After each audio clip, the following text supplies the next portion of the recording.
Ооруп калсаң, сен башкага деле керек эмессиң, башка сага деле керек эмес дейт. Ооруганда дуа кабыл болот, башкача дуа кабыл болот. Ден соолукта деле бир ооруганда Аллага жакындайт. Пенде. Врачтар дарылап атат, тигинтип атат, комада болду, анан чыкты, анан операциянан чет мамлекет угушту кайра келип атат. Көрүп атат да, пенделердин колунан эчтеке келбейт. Жүрөк сама собой өзүнөн Аллага кайрылат. Кудай, мага ден соолук бер. Алла, иштерим бар эле мынтен. Күнөөлөрүнөн тооба кылат. Ооруган адам кандай болот экен? Бирөө айтып койсунчу, чото сиздики азыр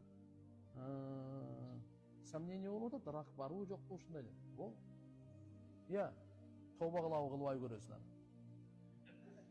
Жок, чындап эле бул. Жашоодо бар нерсе бул. Оору Алладан келет. Bunun da içinde faydaları var. Андай tövbe. Ден соолук учурунда андай tövbe кыла эле келе. Оору үчүн.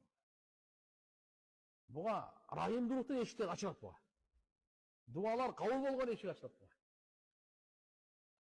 Ооруп калсаң, сен башкага